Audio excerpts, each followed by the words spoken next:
नमस्कार दोस्तों, आप सभी का मेरे YouTube चैनल पर स्वागत है। मैं अभिनंदन है। अगर आप मेरे YouTube चैनल पर पहली बार आए हैं तो चैनल को सब्सक्राइब और ये जो पास वाली घंटी दिखाई दे रही है इसे ज़रूर दबाना, जिससे आने वाले वीडियो की नोटिफिकेशन आप सबको सबसे पहले मिल सके। Today current affair episode number 42। इससे पहले हमने 41 एपिसोड अपलोड कर दिया है। अगर वो आपने नहीं देखा तो वो भी एक प्लेलिस्ट बनी हुई है अलग अलग। एक बनी हुई है जून की और एक बनी है जुलाई की।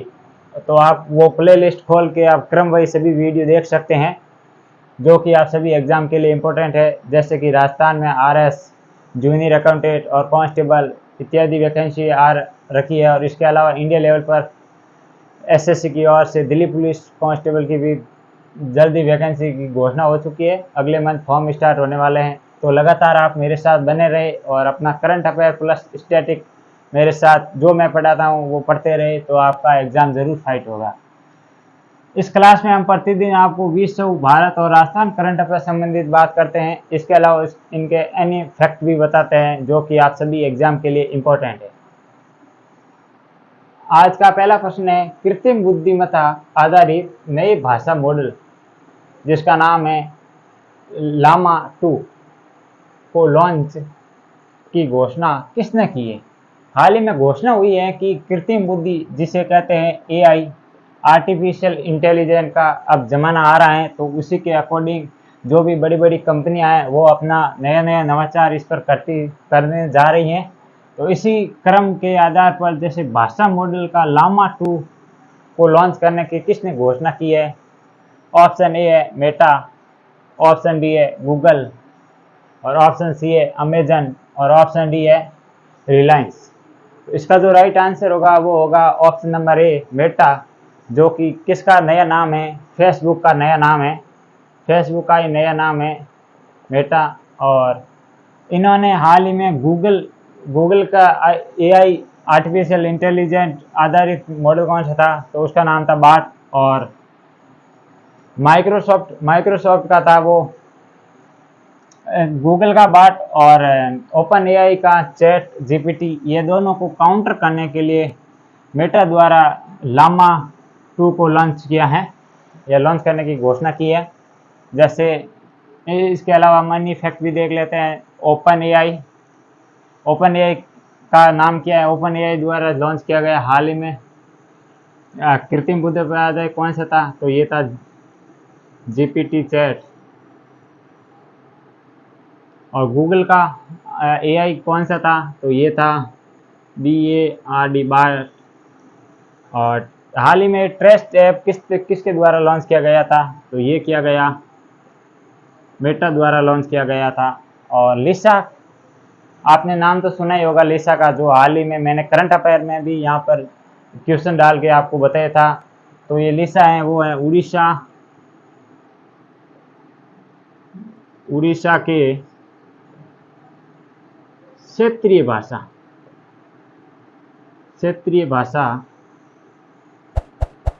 उड़ीसा के क्षेत्रीय भाषा का न्यूज एंकर जिसका नाम है लिसा। और इसमें 2 भाषा शामिल थी। एक तो थी अंग्रेजी और एक उड़ीसा की क्षेत्रीय भाषा उड़िया भाषा भी शामिल थी। और इसके अलावा प्रोजेक्ट एलोरा ये किस कंपनी द्वारा शुरू किया गया था? ये किया गया माइक्रोसॉफ्ट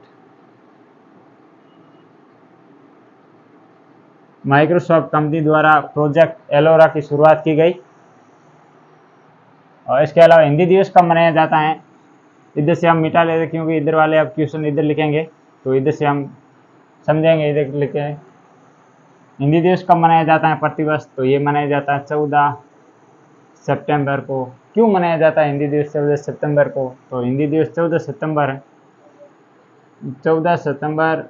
1949 को संविधान द्वारा हिंदी को राजभाषा का दर्जा दिया गया और संविधान में उल्लेखित किया गया। तो कौन से भाग में हिंदी का उल्लेख किया गया है? तो भाग 17 में उल्लेख किया गया है। और अनुच्छेद कौन से है संविधान में हिंदी भाषा से रिलेटेड तो अनुच्छेद है 343 से 351 तक, 351 तक। इन अनुच्छेदों में हिंदी की भाषा का विवरण किया गया है। और मूल संविधान या मूल अनुसूची में कितनी भाषाएं थी, तो मूल अनुसूची या मूल भाषा में कितनी भाषाएं थी, तो 14 थी। और वर्तमान में कितनी है, तो वर्तमान में 22 भाषा है। वर्तमान में 22 भाषा है और मूल सूची में या मूल संविधान में 14 भाषा थी। तो 15वीं भाषा कौन सी थी? 15वीं भाषा से सिंधी। किस संविधान संशोधन द्वारा इसे जोड़ा गया, तो इसे जोड़ा गया 21वें संविधान संशोधन के द्वारा सिंधी भाषा को जोड़ा गया। और 71वां संविधान संशोधन, 71वां संविधान संशोधन या कॉन्स्टिट्यूटिव अमेंडमेंट, इसके द्वारा 16, 17, 18 इन 3 भाषाओं को जोड़ा गया। तो इन 3 भाषाओं का नाम क्या है, इधर मैं लिख लेता हूँ। इन 3 भाषाओं का नाम, जैसे 71वां कॉन्स्टिट्यूशन अमेंडमेंट, इसमें 3 भाषा थी, जिसका शॉर्ट ट्रिक है नमक।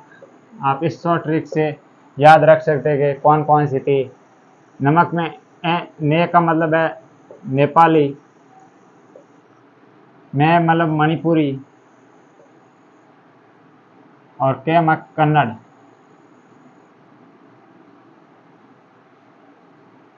इन 3 भाषाओं को जोड़ा गया 71वें संविधान संशोधन द्वारा। तो अब टोटल कितनी हो गई? 14 तो पहले थी, 15 सिंधी हो गई, 16 नेपाली, मणिपुरी 17 और 18 कन्नड़ 18। अब 4 भाषा एक साथ और जोड़ी जाएगी। कौन सा संविधान संशोधन है जिसके तहत इन 4 भाषाओं को जोड़ा जाएगा, तो वो 4 भाषा को जोड़ा जाएगा। कौन सा संविधान संशोधन है? 91वां संविधान संशोधन, जिनके तहत 4 भाषा को जोड़ा जाएगा। कौन कौन सी? एक तो है बोडो, एक डोगरी, एक संताली, और एक कौन सी है? एक और है बोडो, डोगरी, संताली, मैथिली। इन 4 भाषाओं को जोड़ा गया। तो पहले कितनी थी? 18, ये 19वीं, ये 20वीं, और ये 21वीं, और ये 22वीं। अब वर्तमान में संविधान में 22 भाषाएं हैं। तो इस क्वेश्चन के साथ साथ हमने हिंदी का भी संपूर्ण विवरण देख लिया है कि हिंदी दिवस कब मनाया जाता है, क्यों मनाया जाता है। और अगर आपको पूछ ले कि भारतीय राज्य भाषा कौन सी, राजकीय भाषा कौन सी है, तो वो हिंदी होगी। इसके अलावा हमने मूल संविधान में देख ली 14 भाषा थी, और 15वीं, 16वीं, 17वीं, 18, 19वीं, 20वीं, और अब ये पूरी 22 भाषाएं हैं। ध्यान रखना, राजस्थानी और अंग्रेजी को राजकीय भाषाओं का दर्जा नहीं प्राप्त है। राजस्थान को राजकीय भाषा का दर्जा दिलाने के लिए कई बार मांग उठ चुकी है, पर अभी तक इनको दर्जा नहीं दिया गया है। और राजस्थान का आपको ये बताना है कि राजस्थानी भाषा का ग्रंथ किसने तैयार किया था, उस व्यक्ति का नाम आप सभी को कमेंट बॉक्स में बताना है। तो आज का दूसरा क्वेश्चन है, हाल ही में किन 2 देशों के मध्य समुद्री साझेदारी अभ्यास, इसका नाम है समुद्री साझेदारी अभ्यास, का आयोजन हुआ है? ऑप्शन ए है भारत और नेपाल, ऑप्शन बी है भारत और चीन, ऑप्शन सी है भारत और श्रीलंका, और ऑप्शन डी है भारत और इंडोनेशिया। आपको क्या लगता है इसका आंसर क्या हो सकता है? 1 मिनट आप सोच लीजिए, फिर मैं इसका आंसर बताता हूँ। लिख लीजिए, अगर आपका सही होता है तो अच्छी बात है। साथ में रफ कॉपी रखे या फेर रखे, मतलब जिसमें ये क्वेश्चन भी लिख सके। और इसके अलावा जो मैं पहले क्वेश्चन बता के थोड़ा सा टाइम दूँ, तो आप अनुमान लगा लीजिए कि इसका आंसर क्या हो सकता है, तो वो भी लिखे। और लास्ट में अपना स्कोर जरूर बताना। डेली में 8 क्वेश्चन कराता हूँ, आपके कितने राइट होते हैं 8 में से? कितने? 5 होते हैं, 6 होते हैं, 7 या 8 में से 8 होते हैं। तो जो अच्छा, सबसे अच्छा और सबका सटीक आंसर होगा, उसका मैं अगले दिन नाम भी लूँगा। तो इसका जो राइट आंसर होगा वो होगा भारत और इंडोनेशिया। हाल ही में भारत और इंडोनेशिया की संयुक्त नौसेना द्वारा ये समुद्री साझेदारी अभ्यास शुरू किया गया। अब हम देख लेते हैं इसका आयोजन स्थल कहाँ पर है। इसके अलावा अन्य फैक्ट भी देख लेते हैं इसी प्रश्न में। जैसे आयोजन स्थल, इनका आयोजन कहाँ पर किया गया, तो मैं ये सारी जानकारी है ना वो इधर लिख रहा हूँ ऊपर, क्योंकि आपको क्लियर दिखाई देगी, इसलिए मैं यहाँ की ये जगह छोड़कर यहाँ लिख रहा हूँ। एक बार मैं ये क्लियर कर लेता हूँ ऊपर वाले सारे। अब मैं सारी जानकारी यहाँ वाली यहाँ लिख देता हूँ। जैसे आयोजन स्थल कहाँ पर आयोजन किया गया, तो हिंद महासागर, हिंद महासागर में इसका आयोजन किया गया। और इसके अलावा भारतीय ओर से इसमें किसने भाग लिया था, तो भाग भारतीय ओर से, तो भारतीय ओर से इसमें भाग INS इंडियन नेवल शिप्स, इसकी फुल फॉर्म होती है INS की सह्याद्री, भारतीय ओर से सह्याद्री, और INS कोलकाता, INS कोलकाता, इन दोनों ने भारतीय ओर से भाग लिया और ये भारतीय नौसेना द्वारा आयोजित किया गया था। और इसके अलावा अब देख लेते हैं अन्य सैन्य अभ्यास। अन्य सैन्य अभ्यास कौन से देश के साथ भारत की कौन सी एक्सरसाइज होती है लेटेस्ट और अपडेट वर्जन के साथ, तो एक है गरुड़ शक्ति और एक है गरुड़ शक्ति और एक है समुद्री शक्ति। गरुड़ शक्ति और समुद्री शक्ति ये दोनों भारत और किन देश के मध्य होती है, तो ये होती है भारत और इंडोनेशिया, भारत प्लस इंडोनेशिया, ये दोनों एक ही देश के साथ होती है। इसके अलावा एकता और एक्वेरियम, एकता प्लस एक्वेरियम,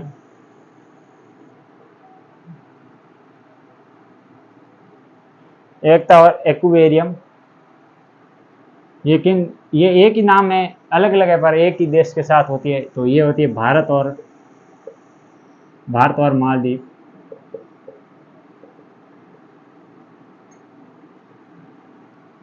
और इसके साथ है elephant, Nordic elephant, Nordic elephant किन किन देशों के मध्य आयोजित होती है, नॉर्डिक एलिफेंट, तो ये भारत और ये नॉर्डिक एलिफेंट भारत और मंगोलिया के मध्य आयोजित होती है, मंगोलिया। और इसके अलावा आपको बताना है धर्म गॉर्जियन, वीर गॉर्जियन और सैन्यू मैत्री, ये तीनों एक ही देश की आयोजित होती है, धर्म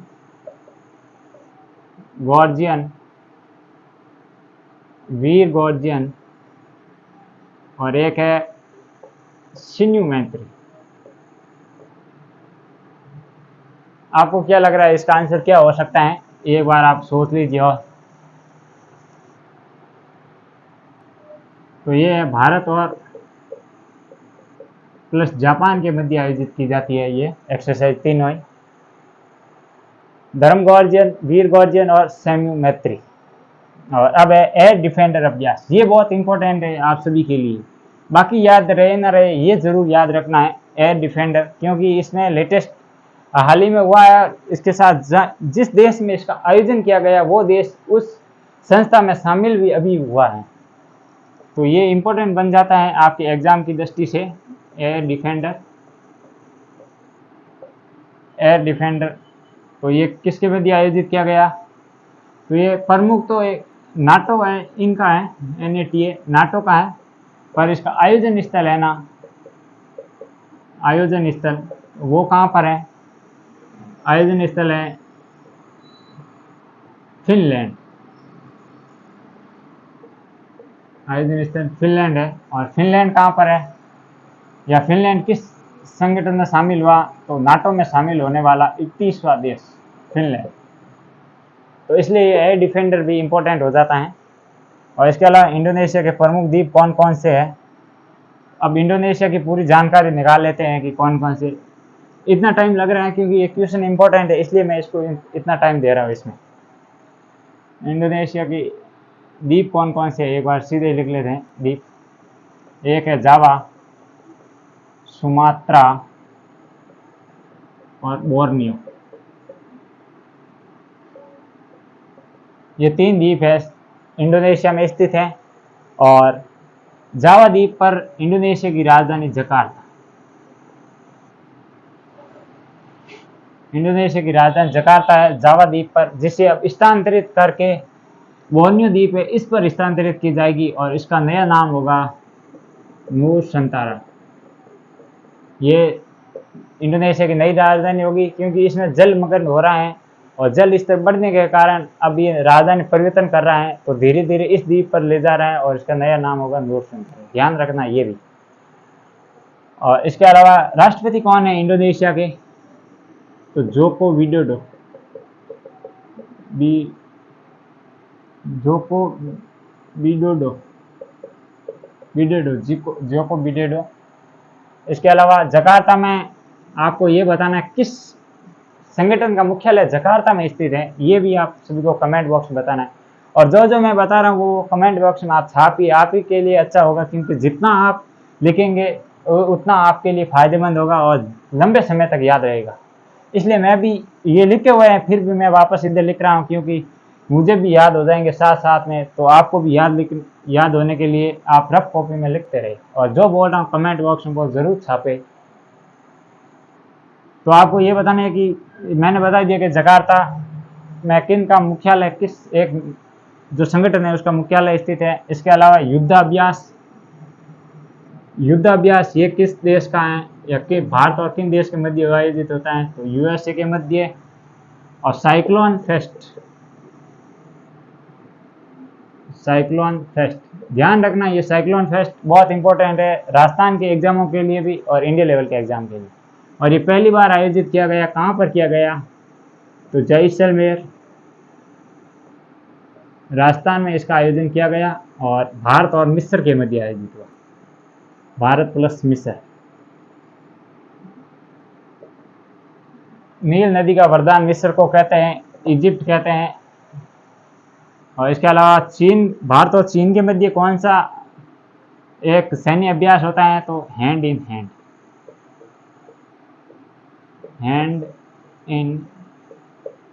हैंड। और इसके अलावा सूर्य किरण किन के मध्य आयोजित होता है? तो भारत और नेपाल के मध्य सूर्य किरण एक्सरसाइज आयोजित की जाती है। और इसके अलावा बोंगो सागर भारत और श्रीलंका, बोंगो सागर भारत और Sri Lanka.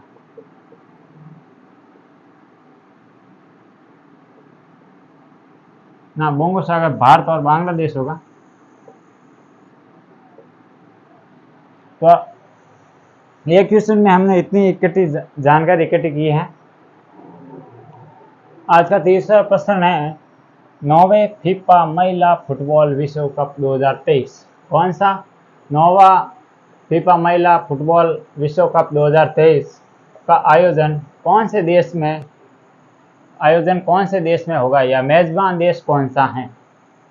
Option A Brazil, option B है चीन, ऑप्शन सी है ऑस्ट्रेलिया और ऑप्शन डी है भारत। सोच लीजिए कौन सा आंसर होगा और अपने रफ कॉपी में या फेयर कॉपी में कहीं भी लिख लीजिए। तो इसका जो राइट आंसर होगा वो होगा ऑस्ट्रेलिया। ऑस्ट्रेलिया में हाल ही में आयोजित हो रही है जो 9वीं फीफा महिला फुटबॉल विश्व कप 2023 का आयोजन ऑस्ट्रेलिया और ऑस्ट्रेलिया के साथ प्लस एक और देश है, वो है न्यूजीलैंड। तो इन दो देशों में ये दो देश मेजबान है। तो कौन सा संस्करण है इस बार? तो मैंने ये ऊपर लिखा है संस्करण है वो है 9वां या 9वें संस्करण। कहाँ पर आयोजित होगा? तो आयोजित एक तो होगा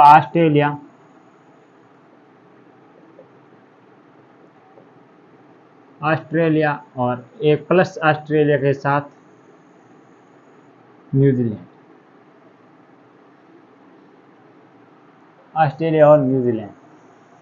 और किस दिनांक से शुरू हुआ है? तो ये हुआ है 20 जुलाई से। 20 जुलाई से इसकी शुरुआत हो चुकी है। और फाइनल मैच कहाँ पर होगा? ये होगा सिडनी, जो कि ऑस्ट्रेलिया में स्थित है। आपको ये बताना है कि सिडनी में हाल ही में एक शहर का नाम लिटिल इंडिया रखा है, तो इस शहर का पहले नाम क्या था ये बताना है आपको। और इसमें टोटल कितनी टीम भाग लेगी, तो 32 टीम होगी जो इसमें भाग लेगी। और प्रथम संस्करण कब हुआ, किस स्थान पर हुआ और उसका विजेता कौन था, ये देखिए सारा इधर लिख लेता हूं मैं। प्रथम संस्करण का आयोजन 1991 में हुआ और प्रत्येक 4 साल बाद ये आयोजित किया जाता है। और आयोजन स्थल था वो था चीन, प्रथम चीन में आयोजित किया गया और उसका विजेता था वो था यूएस, अमेरिका। अब पिछला संस्करण मतलब 8वां संस्करण का आयोजन कहाँ पर हुआ, तो 8वां संस्करण का आयोजन हुआ वो तो हुआ चीन में और विजेता रहा वो रहा यूएसए, लगातार यूएसए पहले में और 8वें में। अब देखिए फीफा पुरुष विश्व कप कब हुआ, तो ये हुआ 2022 में। कहाँ पर हुआ, कतर गोवा में।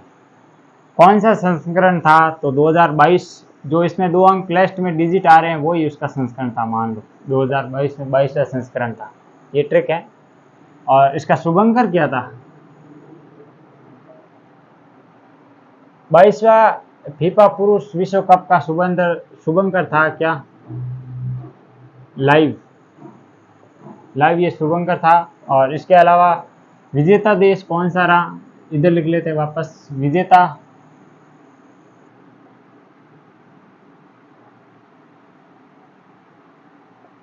अर्जेंटीना इसका विजेता रहा और उप विजेता रहा वो रहा फ्रांस।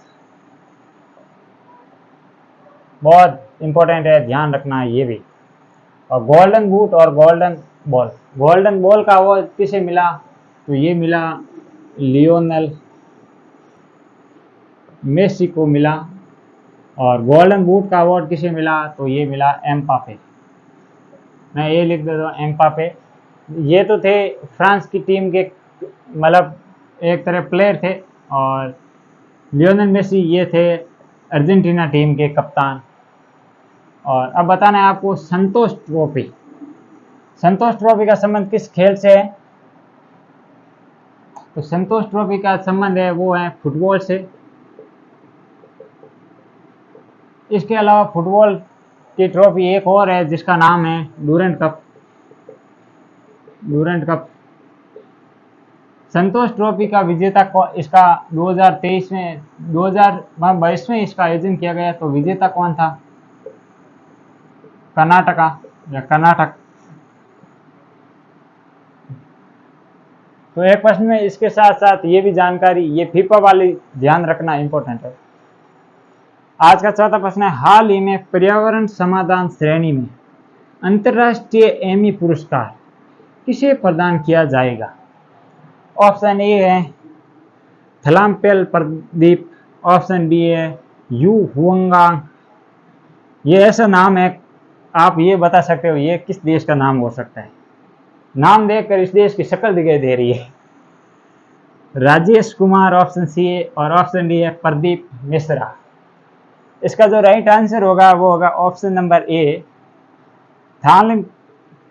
थलामपिल प्रदीप, इसका जो राइट आंसर है। और किसके द्वारा ये दिया जाता है अवार्ड, तो इसकी पूरी जानकारी अब हम ऊपर लिखेंगे।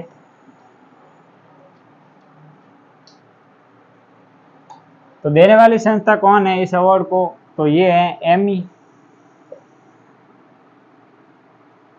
एमी अंतर्राष्ट्रीय संस्था है जो कहाँ पर है, रोम। और रोम किसकी राजधानी है, इटली की।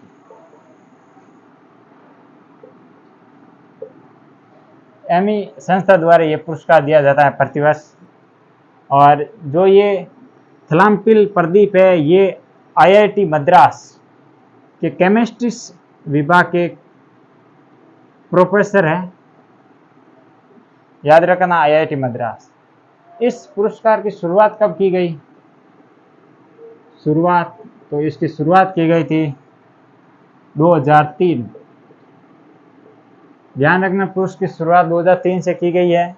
और 15वें क्रम का ये अब पुरस्कार था, क्रम 15वां।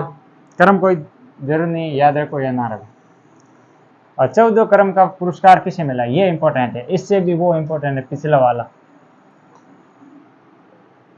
14 नंबर का पुरस्कार किसे मिला, तो ये मिला CR राव को। CR राव का संबंध किस तकनीक से है, तो ये है नैनो तकनीक से, नैनो तकनीक। इनको ये 14 पुरस्कार मिला था। और इसके अलावा अंतर्राष्ट्रीय बुकर पुरस्कार ये किसे मिला, अंतर्राष्ट्रीय बुकर पुरस्कार 2022 और 2023 दोनों देख लेते हैं। पहले 2022 का देख लेते हैं। ये मिला गीतांजलि श्री को,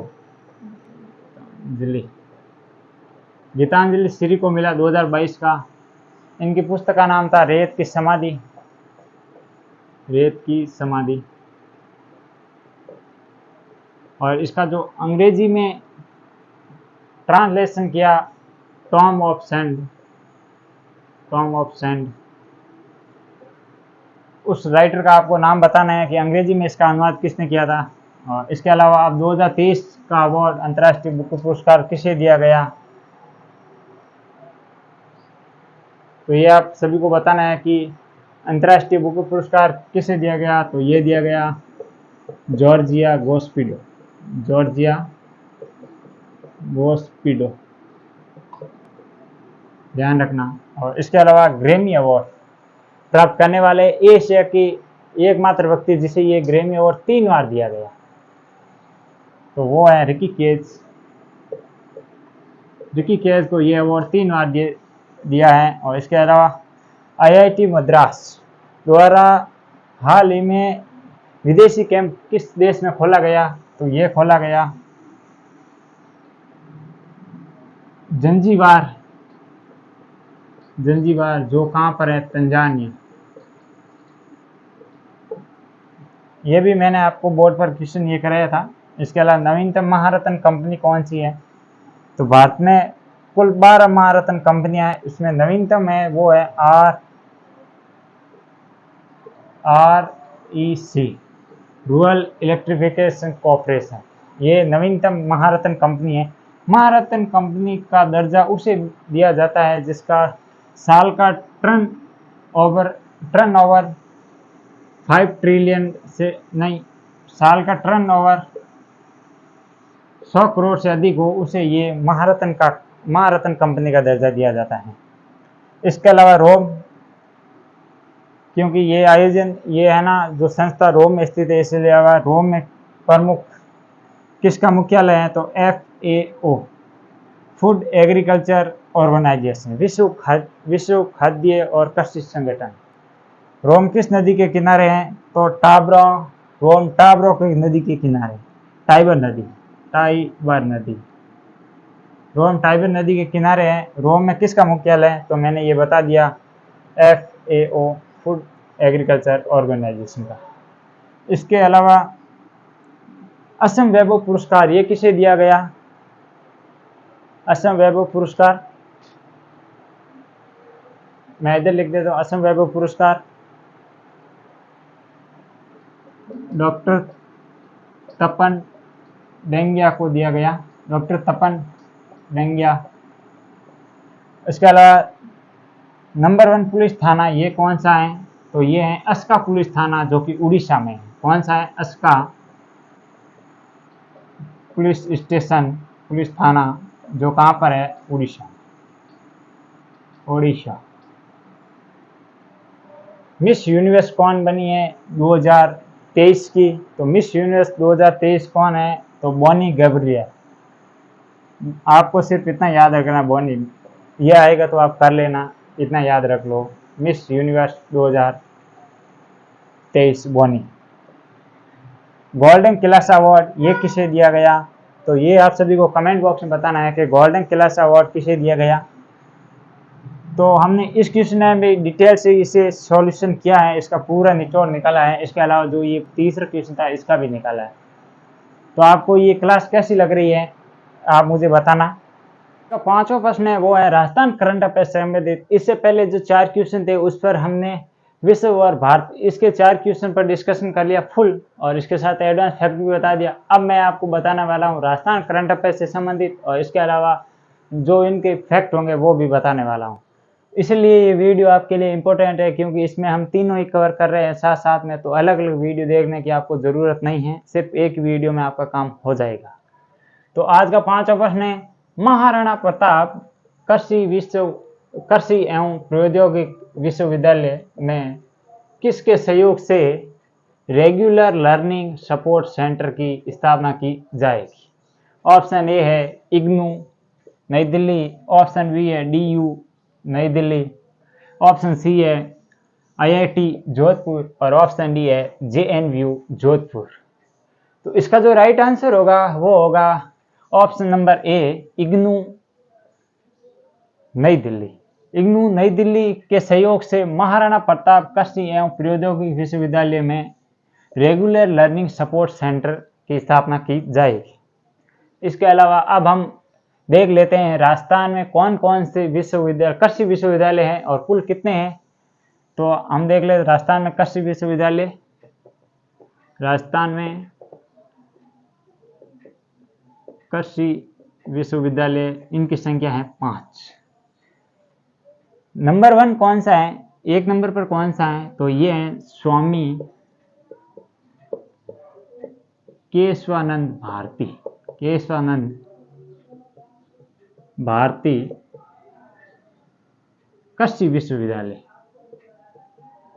कृषि विश्वविद्यालय, कृषि विश्वविद्यालय जो ये कहाँ पर है वो है बीकानेर।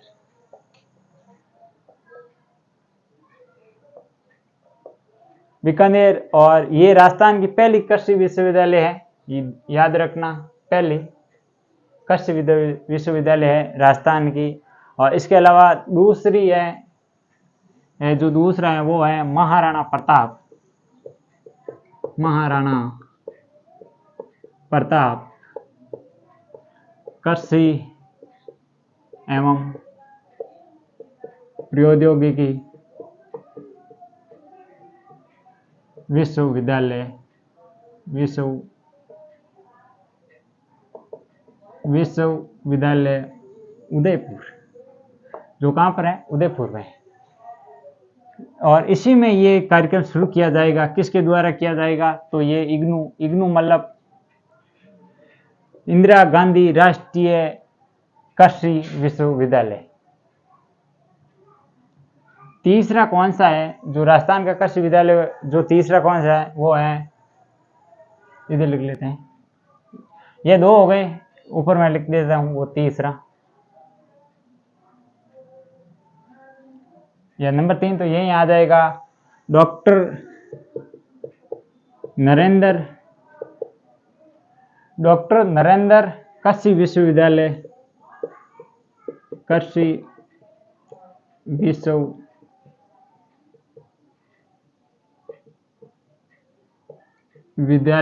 जो कहाँ पर स्थित है, जोधपुर। डॉक्टर नरेंद्र, ये कहाँ पर है, जोधपुर नहीं, ये जामनगर, ये जॉबनेर कहाँ पर है, जयपुर में, ध्यान रखना। 3 हो गए, 2 और हैं, वो है, एक तो है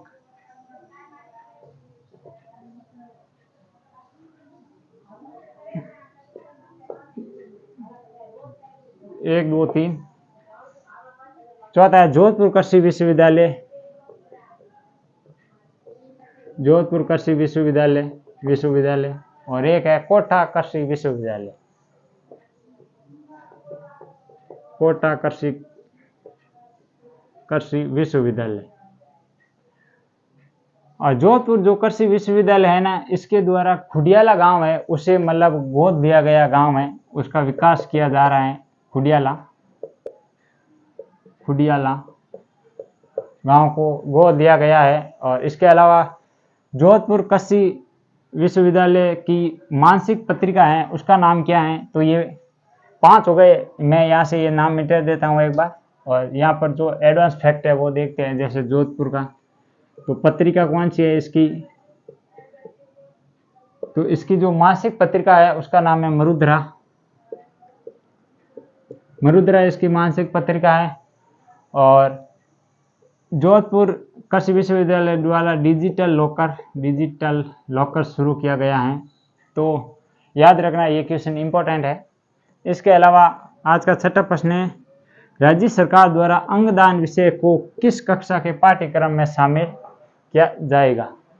ऑप्शन ए है कक्षा 12वीं, ऑप्शन बी है कक्षा 7वीं के पाठ्यक्रम में, ऑप्शन सी है कक्षा 8वीं के पाठ्यक्रम में, और ऑप्शन डी है कक्षा 10वीं के पाठ्यक्रम में। तो इसका जो राइट आंसर होगा वो होगा कक्षा 8वीं के नवीनतम पाठ्यक्रम में ये शामिल किया जाएगा अंगदान पर। अंगदान पर जो भी मतलब उसे प्रोत्साहित करने के लिए, अंगदान करने के लिए अब स्कूलों के पाठ्यक्रम में भी ये जो एक मतलब कह सकते हैं भाग या एक पार्ट है वो शामिल किया जाएगा। तो अब हम अंगदान पर देख लेते हैं। अंगदान भारत में, अंगदान भारत में सबसे पहले मानव अंगदान प्रत्यारोपण अधिनियम, मानव अंगदान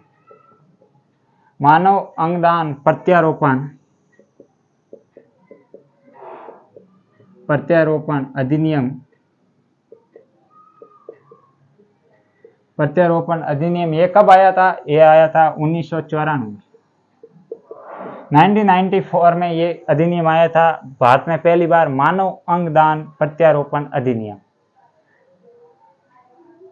और ये कौन सा था? तो गैर अंगदान प्रत्यारोपण था। और मानव अंगदान और उसके उत्तरदायित्व अधिनियम 2014, यहाँ पे लिख लेते हैं मानव अंगदान, कौन सा? मानव अंगदान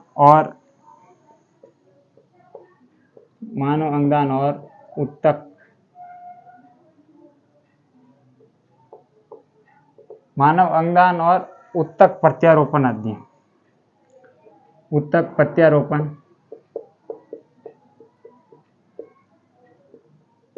अधिनियम 2014 में आया। तो सबसे पहले भारत में ये आया, इसके बाद 2014 में आया। और अब राजस्थान में अंगदान पर आधारित कौन कौन से फैक्ट है? ये तो थे दोनों इंडिया लेवल के, अब राजस्थान में कौन कौन से हैं? तो सबसे पहले अंगदान पर एक मूवी बनी थी जिसे राजस्थान सरकार द्वारा टैक्स फ्री किया गया था। उस मूवी का क्या नाम है? तो मैं इधर ऊपर लिख देता हूँ ये क्वेश्चन हटा के। तो राजस्थान में अब अंगदान पर क्या क्या महत्वपूर्ण है, जैसे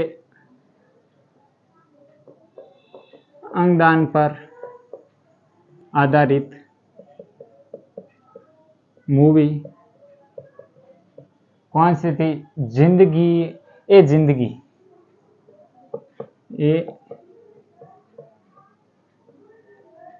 जिंदगी, जिसे राज्य सरकार द्वारा टैक्स फ्री किया गया, जिससे अधिक से अधिक लोग देखे और अंगदान देने में प्रोत्साहित हुए, उसे या जागरूकता फैले, इसलिए इस मूवी को टैक्स फ्री किया गया था। इसके अलावा देहदान पार्क स्मारक कहाँ पर है? देहदान स्मारक, तो ये देहदान स्मारक कहाँ पर है? तो वो है उदयपुर में। देहदान स्मारक उदयपुर में है। और अंगदान स्मारक है वो कहाँ पर है? अंगदान स्मारक, तो वो है जयपुर में। तो इन दो क्वेश्चन के साथ ये एडवांस फैक्ट भी याद रखना और ये भी याद रखना है। आज का 7वां प्रश्न है, राज्य का पहला ट्रांसजेंडर जन्म प्रमाण पत्र किस नगर निगम द्वारा जारी किया गया? ऑप्शन ए है जोधपुर नगर निगम उत्तर, क्योंकि जोधपुर में 2 नगर निगम है, एक उत्तर और दक्षिण, इसलिए इसमें उत्तर लिखा हुआ है। ग्रेटर नगर निगम जयपुर, जयपुर में भी 2 है इसलिए एक ग्रेटर नगर निगम, इसमें ये लिखा हुआ ऑप्शन ये होगा सी। ऑप्शन सी है कोटा नगर निगम और ऑप्शन डी है बीकानेर नगर निगम। इसका जो राइट आंसर होगा वो होगा ग्रेटर नगर निगम जयपुर द्वारा हाल ही में पहला ट्रांसजेंडर जन्म प्रमाण पत्र जारी किया गया है। और इसके अलावा आज का 8 प्रश्न है, 19 जुलाई को विधानसभा में पारित राजस्थान राज्य मेला प्राधिकरण अधिनियम के अनुसार राज्य मेला प्राधिकरण का मुख्यालय कहाँ होगा? ऑप्शन ए है जोधपुर, ऑप्शन बी है जयपुर, ऑप्शन डी है बीकानेर और ऑप्शन डी है उदयपुर। तो इसका जो राइट आंसर होगा वो होगा जयपुर। जयपुर में इसका मुख्यालय होगा और प्रत्येक जिले पर एक जिला मेला प्राधिकरण बनाया जाएगा, जिसमें जिले के प्रमुख जिला कलेक्टर को उसका मुख्य अध्यक्ष बनाया जाएगा। और अब जो भी मेले से संबंधित, जैसे कोई भी मान लो जैसे मेरे गांव में मेला आयोजित करना है, तो मेले को आयोजित करने के लिए गांव के बुजुर्ग व्यक्ति, सरपंच और इसके साथ अन्य व्यक्ति या जो ग्राम सभा में जाएंगे या पंचायत समिति में जाकर एक लिखित में पत्र लाकर फिर उसे जिला कलेक्टर के सामने पेश करना होगा कि हम मेले का आयोजित कर रहे हैं, ये व्यवस्था है, इसके लिए ये व्यवस्था है, इसकी अगर कोई घटना हो गई तो इससे ये जिम्मेदार होगा, इससे ये जिम्मेदार होगा।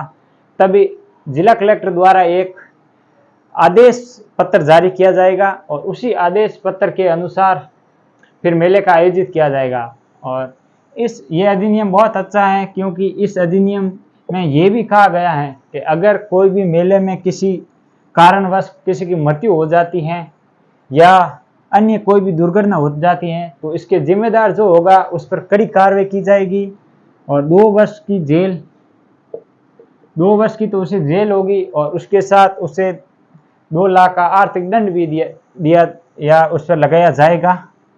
तो ये जो घटना हुई ना जोधपुर में, आप सभी को पता होगा कि जोधपुर के जो मेहरानगढ़ दुर्ग है, इसमें जो माता जी का मंदिर है, चामुंडा माता का मंदिर, वहाँ पे ये दुर्घटना हुई थी 2008 में।